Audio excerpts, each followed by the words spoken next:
This is Nic Baisley from FilmSnobbery, and I am here at the Palm Springs Shorts Festival here in Palm Springs. And who am I here with? I'm Erica, and I'm here with my movie Springtime. What's the flick about? It's actually about this old woman. She's like an 86-year-old pork songmaker from like rural Taiwan, and one day she's kind of fed up with her existence, and she decides to go off to the city to find her springtime. And it doesn't pan out so well initially, but like she never gives up and she keeps going. And it's like a short film, so it's kind of open-ended, but it's supposed to be optimistic at the end.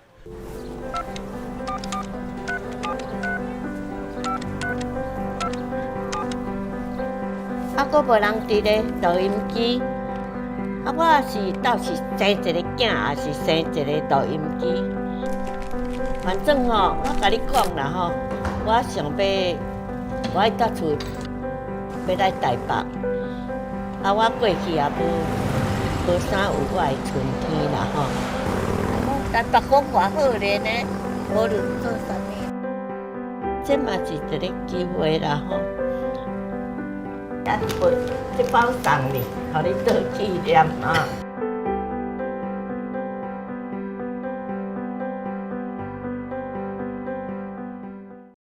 And you have an interesting cast in this in terms of you cast your grandmother. Yeah.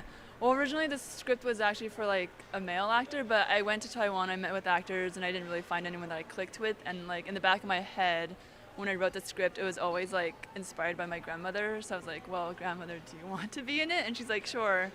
And so it ended up really working really well because it's kind of how she is in real life. So what you see on the screen, that's who she is. So it's really natural.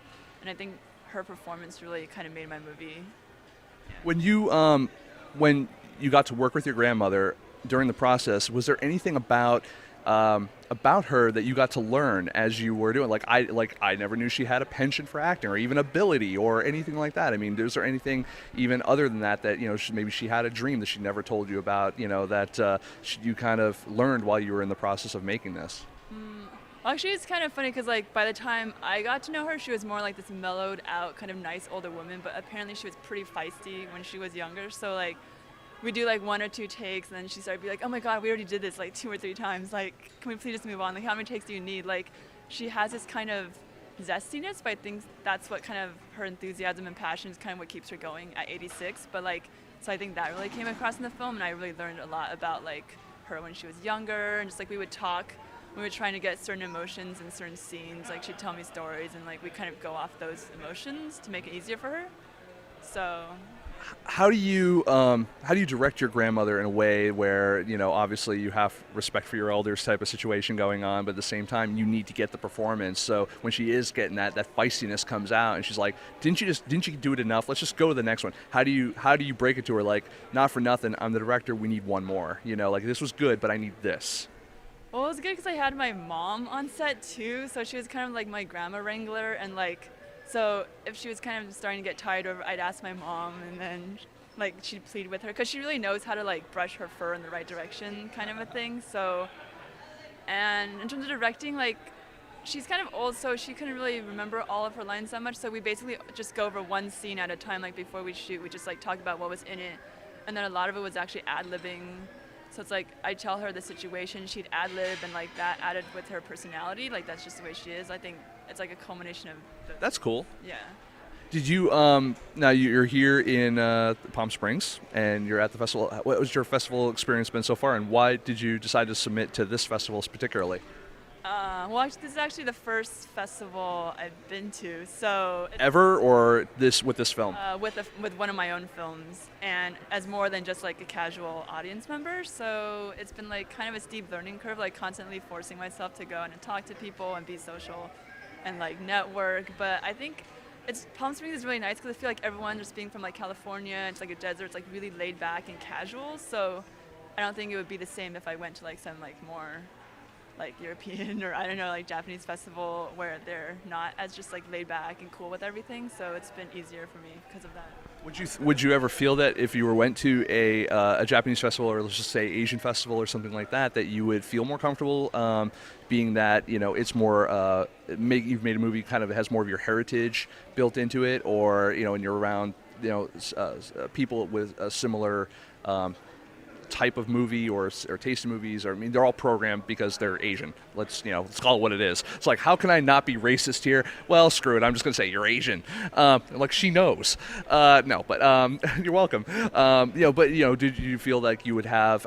Would you feel you were maybe under more scrutiny at a festival like that and feel a little more uncomfortable there, or would you feel more comfortable because you're around more people that are creating similar things?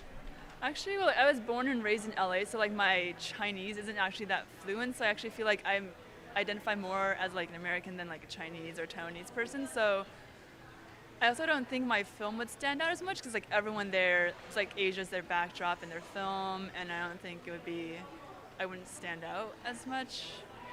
I don't know. I'll let you know when I've been to one in Asia, I guess. Fair enough. Did you go to film school? Yes, I went to NYU Tisch Asia, which is in Singapore, and I just graduated. Well, we just finished our coursework, 3-year program, so I just finished my coursework, about to shoot my thesis before I can get my diploma, so it's probably like another half a year. Well, congratulations on graduating, and the question I ask a lot of people who did go to film school is, what didn't they teach you that you wish they did? It's like you learn a lot, but at the same time you learn not that much. Like the first day you get out, you realize you actually don't know that much about the industry. Like you're basically starting out at zero again. Like I got second place at like an NYU festival, so like they kind of took us around LA and like set up industry meetings with us. And then like when you start meeting people, you're like, oh my god, like I'm basically a nobody in like a giant pond. You still have to like go through, kind of pay your dues. So like you learn a lot of like technical and storytelling elements, but not so much about like the business and like getting your film out there and like marketing yourself and stuff like that. Where are you taking the film from here? I'm still applying to other festivals. I haven't gotten to any other ones yet. And then, yeah. Well, that's great, though. I mean, you're out there. I mean, when you're applying to festivals, do you have a particular plan that you kind of tend to do when you're picking a festival to like this festival? I mean, did you look at it based on reputation, maybe what they program in the past? I mean, did you have a plan to do it, or was it more of a, we applied to a bunch, and this is one we just happened to get into? Well, I definitely had like less of a plan while I was starting out, and then I kind of talked to Kathleen, who's one of the programmers here, and she's like, I think your film isn't that innovative in terms of like storytelling, or it's not cutting edge, but it's like very kind of heartwarming. I think like general audiences would like it, so you should apply to more like populist kind of festival. So that's what I've been trying to do, just like Cleveland or like Seattle, those more audience-based festivals. I could definitely agree with that kind of thing based on the description and stuff like that. I mean, but that's great that they're giving you direction here. You don't always get that at every festival. I mean, do you find that the festival itself has been very supportive of you as a filmmaker since you've been here? Yeah, definitely. Like going back to, I don't know, it's like Palm Springs or California, everyone's just like super friendly and like welcoming. It's definitely, even like compared to LA, like where people kind of like hide their cards sometimes, like everyone's just really accessible and like trying to help you, which is nice for me because it's my first festival. So, are you looking forward to making another movie anytime soon after you finish this or finish the festival run with this? Are you already brewing with ideas, or you have things ready to go? Well, I have to shoot my thesis, so I'm planning on shooting my thesis in Taiwan end of the year. It's kind of like a quirky, surreal like fantasy about this old man who summons his grandson to the mountains of Taipei to kind of groom him to take over his job, like taking care of the family ancestral ghost. So it's kind of out there, but yeah. Oh, that sounds kind of cool. I kind of want to see that. What is it about filming? You're actually like one of several filmmakers I've talked to that have they've gone to Taiwan to film. Is there something about Taiwan? Is it that makes it easier to film, or it just happens that the type of film you want to make is just easier to cast or create there? Well, like I guess my parents are from Taiwan. I feel like nowadays it's so hard to like stand out with like so many filmmakers. So I feel like shooting in Taiwan, it's like a slight advantage actually, because it's like kind of like a more exotic kind of landscape backdrop. It's something people haven't seen as much, so I feel like I might as well take advantage of that while I can. Yeah, locations no one's seen, and with a culture of people that is not as prevalent out here, unless you go to like literally like Chinatown where they shoot like Rush Hour and stuff like that. It's like, oh, I know that building, I saw it in this movie, but you get to see things that not other people get to have, and you get to see your family at the same time. Yeah, it's like a double hitting two birds with one stone.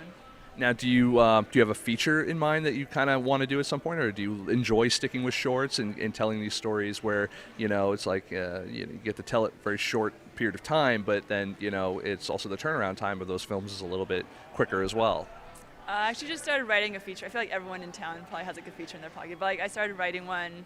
It's about this eccentric magician and like reconnecting with his family after disappearing for 20 years as part of his act. And well, I wrote it for class. I'm still like honing, and I want to submit it to like Sundance labs and like different labs and see where it goes. Just like trying to boil as many pots as possible because I never know when it's gonna. That's smart, and that's great. I mean, definitely good luck with that. And I want to say thank you for taking the time. You know, obviously it's a busy festival. I want to say thank you again for taking the time to chat with us, and good luck on the film and you know, your screenings and everything. And hopefully we see you throughout the festival circuit more this year. Thanks for being easy on me because you were my first interview, so. Woohoo! First interview. I survived. You did, and you did so well. Thank you.